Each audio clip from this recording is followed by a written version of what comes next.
Assalamualaikum warahmatullahi wabarakatuh. Apa kabar pemirsa yang dirahmati Allah semuanya? Mudah-mudahan senantiasa diberikan keberkahan dan rahmat oleh Allah Subhanahu wa taala di bulan Ramadan yang penuh dengan keberkahan ini. Dan juga mudah-mudahan kita senantiasa diberikan kesehatan oleh Allah Subhanahu wa taala agar kita dapat dengan mudah menjalankan aktivitas kita selama bulan Ramadan yang notabene harus menggunakan fisik dan juga kesehatan yang prima. Pemirsa yang dirahmati Allah Subhanahu wa taala, tentu kita mengetahui bahwasanya segala yang kita lakukan di bulan Ramadan itu penuh dengan keberkahan, penuh dengan rahmat dari Allah Subhanahu wa taala. Apalagi Rasulullah Shallallahu alaihi wasallam mengabarkan kepada kita bahwa bersahurlah kalian karena sesungguhnya di dalam sahur itu ada berkah, kata Rasulullah Shallallahu alaihi wasallam di dalam sebuah hadisnya.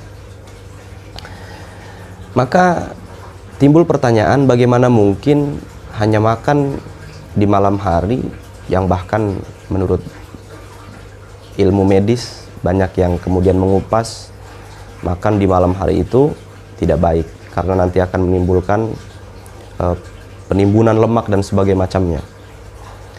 Bagaimana kemudian Rasulullah atau Islam mengatakan bahwa sahur itu dapat menghasilkan keberkahan, karena keberkahan itu artinya ziyadatul khair, bertambahnya kebaikan. Pemirsa yang dirahmati Allah, tasahharu fa inna fis sahuri barakah. Bersahurlah kalian kalau pengen puasa, karena sesungguhnya di dalam sahur itu ada keberkahan. Abu Bakar Al-Kalabadhi, salah seorang ulama, pernah kemudian mengupas masalah ini. Dikatakan berkahnya sahur bukan hanya karena kita makan, minum untuk mempersiapkan diri untuk keesokan harinya puasa atau paginya puasa, tapi lebih dari itu bahwa di waktu-waktu sahur, karena waktu sahur itu disunnahkan adalah thuluthul lailil akhir, sepertiga malam yang akhir. Jadi perhitungannya sebagaimana yang sudah kita ketahui bersama, kalau misalkan asumsinya malam itu dari jam 6 sampai jam 5 subuh, berarti ada 11 jam. 11 bagi 3 itu berarti 3,5 jam. Kira-kira 3,5 jam.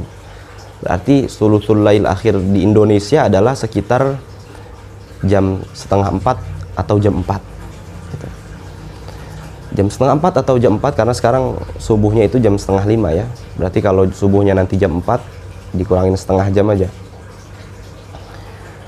Sahur di waktu thuluthul lail akhir, sepertiga malam yang akhir, itu diberkahi oleh Allah Subhanahu wa taala karena di dalamnya terdapat istighfarun wa du'aun.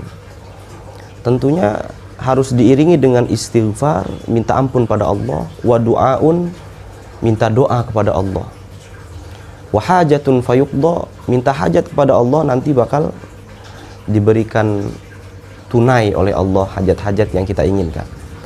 Kalau itu yang dilakukan setelah kita makan sahur, minum sahur, kemudian mempersiapkan diri untuk sholat subuh berjamaah, tidak tidur lagi setelah sahur, berdoa pada Allah, sholat qiyamul lail, tahajud dan sebagainya macamnya, maka pasti akan diberikan berkah oleh Allah Subhanahu wa taala.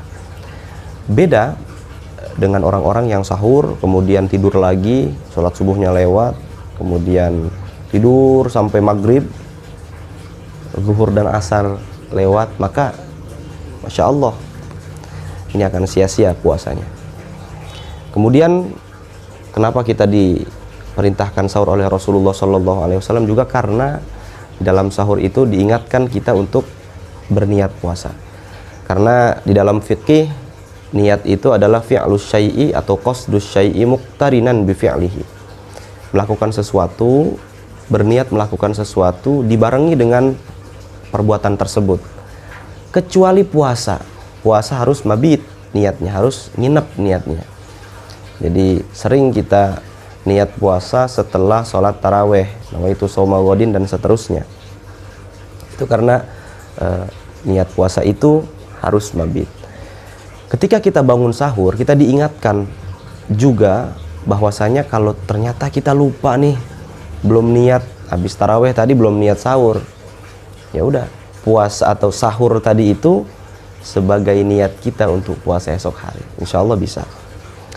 Di Bapak Ibu hadirin pemirsa yang dirahmati Allah Subhanahu wa taala, demikian keterangan mengenai sahur dan juga niat di dalam puasa, bahwasanya sahur membawa berkah adalah sahur yang kemudian diikuti dengan zikir pada Allah Subhanahu wa taala, qiyamul lail, minta ampun pada Allah, kemudian sholat subuhnya berjamaah. Tapi kalau di kondisi sekarang, sholat subuh cukup di rumah saja karena masih dikhawatirkan ada penyebaran virus atau pandemi yang sekarang sedang berlangsung.